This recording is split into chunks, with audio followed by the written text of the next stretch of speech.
Well, we'll go through another round of follow-on comments, but before we do, I'll sort of throw this out as a question that hopefully people can get to in the course of their comments. And it sources from a stem of of confusion down here at this end. There's sort of a consumer protection sentiment that ran through some of the arguments, and I'm confused by how direct-to-consumer advertising can be in need of serious regulation and class action litigation because of all the harms that it causes to patients and consumers. Yet at the same time, simultaneously, and simultaneous is the key word, this education has been so helpful that we can now do away with the learned intermediary rule. And I'm confused by how those two things can exist simultaneously. I'm not sure I can address that, but maybe half of it. So I think Mr. Wilkinson and I have a clear disagreement, which I think reflects some of the themes of the conference. One theme we heard a little while ago was causation.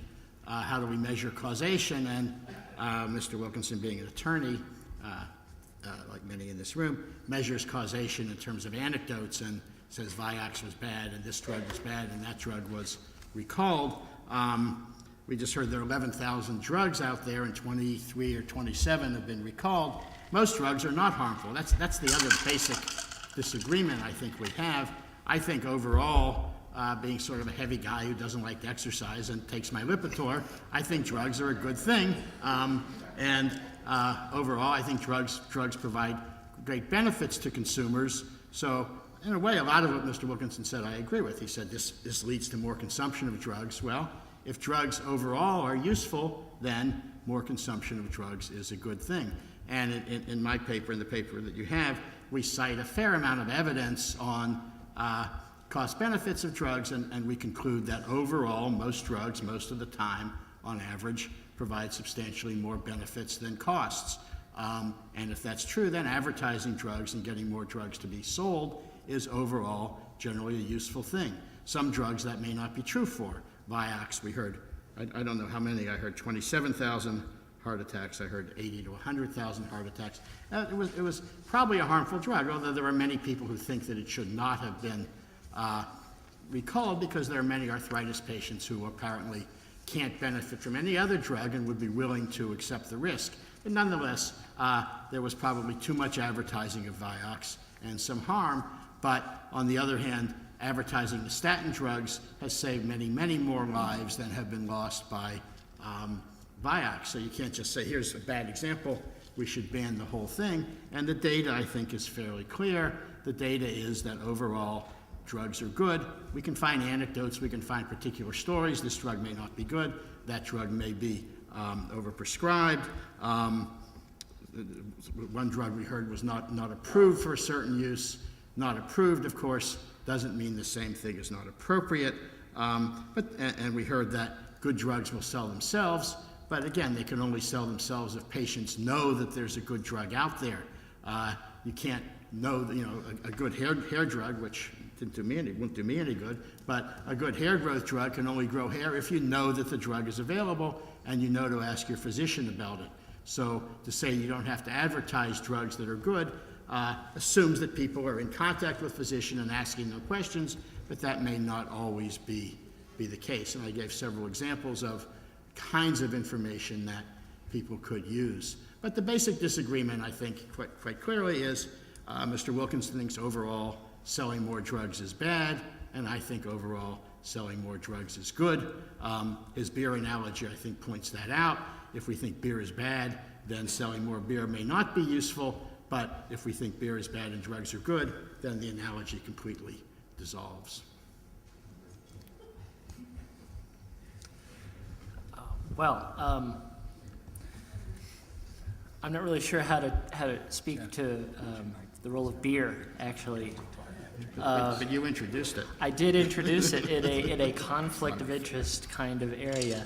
I think that responsibly used, I think almost all beer is appropriate and responsible. But drugs are different than beer, and I think that from an economic point of view, looking at a economy where healthcare spending is growing more rapidly than nearly any sector of the economy, and as we have seen, The healthcare costs for the car industry in the U.S., for instance, have driven those manufacturers, is one of the factors that I think has made those manufacturers less competitive, because it costs more to insure the workers who build those cars than to pay for the steel that make the car. And so we now see that these drug costs have grown faster than healthcare costs overall, and direct-to-consumer advertising is not advertising the most medically necessary drugs, it's advertising the most profitable drugs. And from an economic point of view, I can only see that doctors prescribing generic statins whenever they're possibly available and saving the insurer and the consumer 90% of that cost. That seems to me to be the most economically efficient model. And brand name drugs should only be used in those rare instances where you try generic drugs and they don't work and they're not more effective. And the major classes of drugs, the acid reflux drugs, the statins, the brand name drugs are the most heavily advertised and the top sellers. But other more appropriate or equally appropriate treatments that are much more inexpensive are all available. There's a good resource, the Consumer Reports Best Buy Drugs Guide, and it actually goes through and lists drugs in these classes and shows you the difference in prices for lots and lots of drugs. And I think economically it'd be great if we could figure out a way to get one of these in the hands of every consumer in the U.S. so they could turn to this as a resource. I don't think that doctors play the same role that they always did, and this could help explain why I feel that advertising to consumers is costly and expensive, and in some cases dangerous, and why I feel that doctors do not play the role that they used to, and they cannot be relied upon to be the gatekeeper. Unfortunately, doctors are being more heavily marketed to than consumers. The drug detailers are going to them armed with that was Freudian. So that the drug detailers go to a doctor's office with a profile knowing every prescription he has written. This information is commercially collected by the pharmacies and sold to drug information companies and then sold to the drug companies. They pay a lot for it, and the AMA makes about 1/6 of its annual budget selling the list of doctors' names so the drug companies can understand that. And this is why we think the AMA I think there's some serious problems with conflict of interest in the medical industry that we're working on.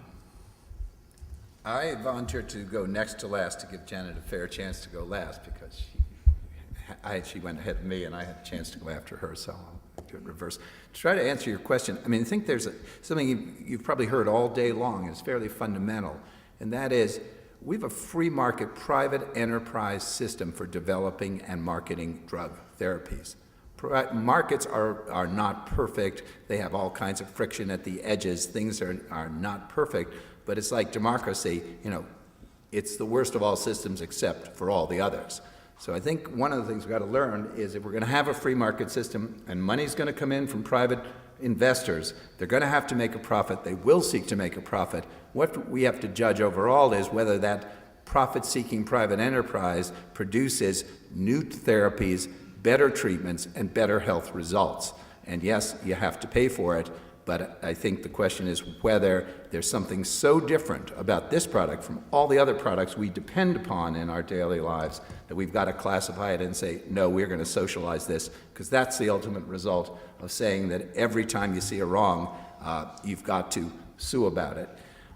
That's number one. Number two, and how it relates to learned intermediary doctrine, I think that it's one of those nice poster children. You can say, well, drug companies are speaking to the public, so they ought to educate them about everything. I don't think that follows, nor does it follow that because insurance companies have formularies to carry out cost reduction strategies, that somehow doctors have lost their ability to make judgments. They are entitled, even under formulary, to make a judgment on a specific patient, and it doesn't relieve them of their duties, that one of the factors they take into account is cost. In fact, you would prefer that they do so, and that's what the insurance angle does. It makes them take cost into account. All that being said, I think we still have to recognize that the learned intermediary doctrine is not really intermediary. It really goes to the question, who's making treatment decisions, who needs to be advised, and what is informed consent all about. That's what we're really talking about. And the other thing we're talking about is really how to frame warnings and instructions. Because if you judge everything from the point of view of the ordinary consumer or patient, you'd have to radically revise all the information base, which is now in labeling as federally defined, which if I showed them to you, even you as judges would have a hard time understanding. They're written for doctors, they're written for that purpose. We'd have to rewrite all of them in order to avoid the charge that whatever they might say to a learned person, they sure as heck don't say that to the ordinary consumer. Thank you.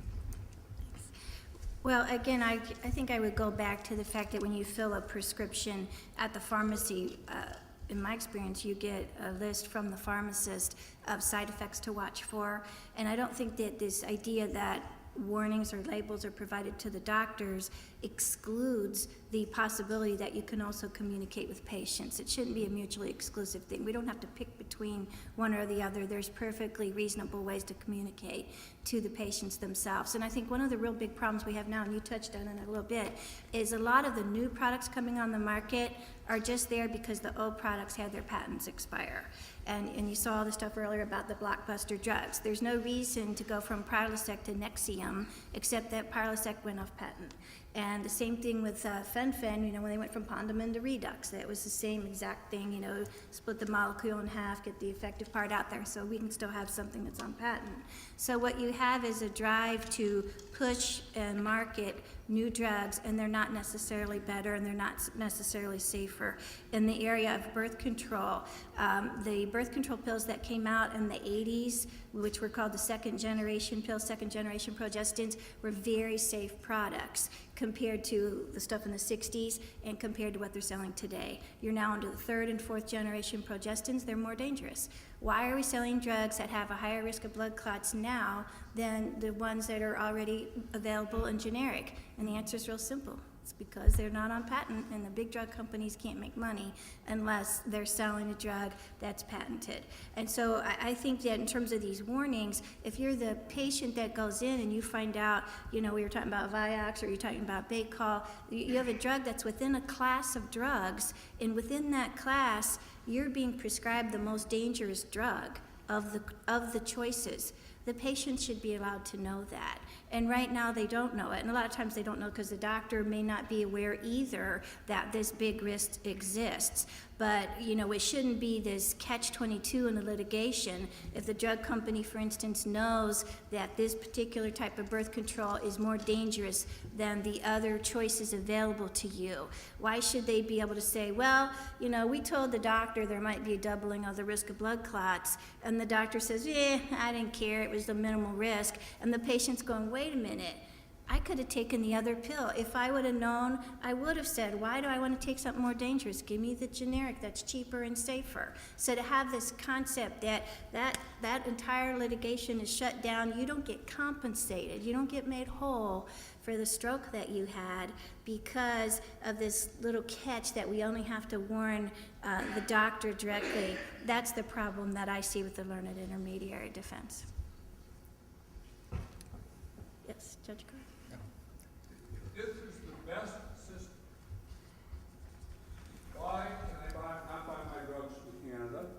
Why are the drugs I do buy more expensive, unless I get a generic, which I try to do?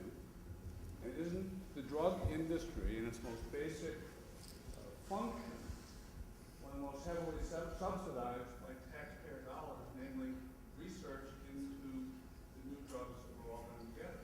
Doesn't most of that money come to the NIH and to universities? Long story. I believe in the free market system of capitalism, but I don't accept the proposition that the drug companies somehow are the archetype or the truly representative of what capitalism is all about. I'll answer that a little bit.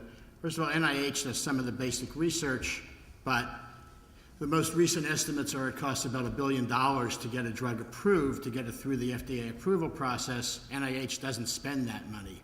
That's only being spent by drug companies.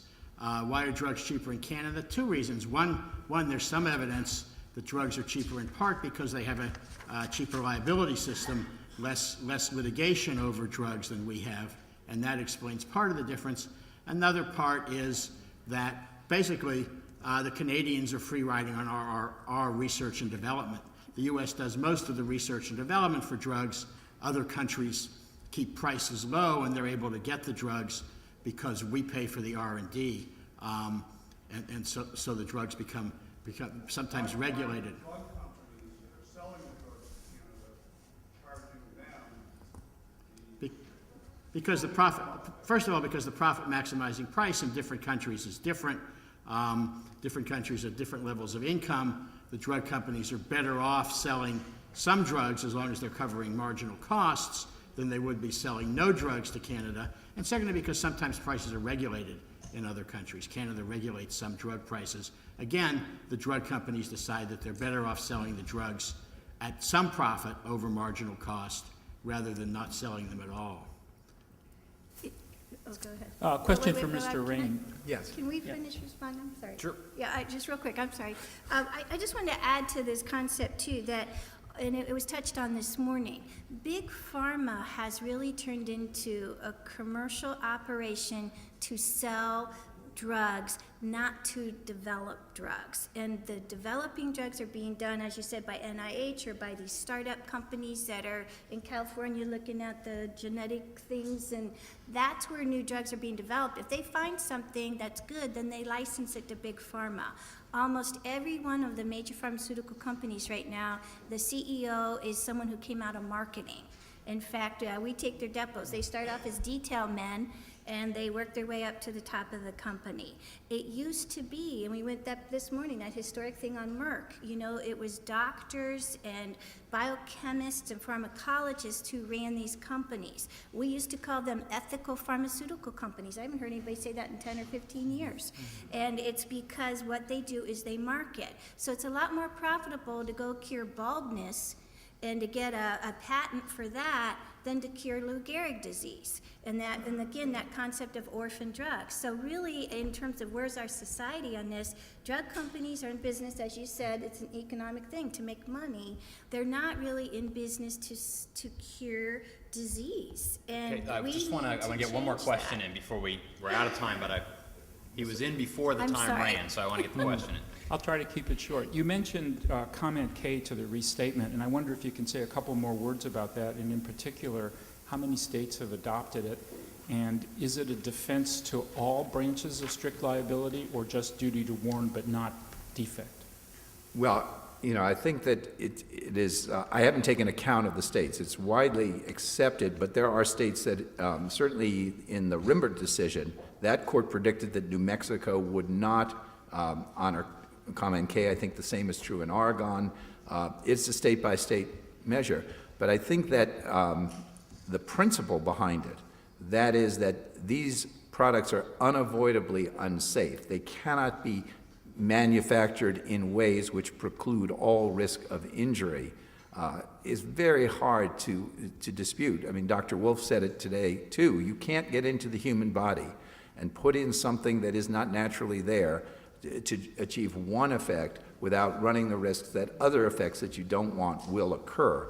So it's a question of understanding those risks and communicating them so that a reasonable decision can be made whether the game is worth the candle. I think that's the principle of comment K. I think it's, I haven't taken account, but I would think comment K is accepted in at least 40 states because it's an inherent common sense. Everybody says common sense. I think comment K represents common sense and good science. It's to design a drug that wouldn't hurt anybody, it would turn into a placebo. It would be a sugar pill. But it doesn't really answer the question on a design defect analysis if there's a less dangerous alternative that achieves the same result. That, yes, I think that's still alive, but the question in the less dangerous alternative in a drug is, can you have the same efficacy? How do you compare them? You know, and that raises an interesting question. They're often idiosyncratic. That was the problem with Vioxx. It worked on some people, didn't work on others. When Bextra was taken off the market under FDA pressure, there was a rebellion among the Bextra users because they couldn't get relief. So to try to subject drugs to that kind of design defect, there could have been a better alternative, would mean you'd have to change the chemical formulation and look for another chemical, and then you'd have to decide, are they really the same, as it's the same efficacy? It's much tougher than things that don't have that peculiar chemical identity or biological, that, as we extend to those. Thank you. Thank you. Was I fair?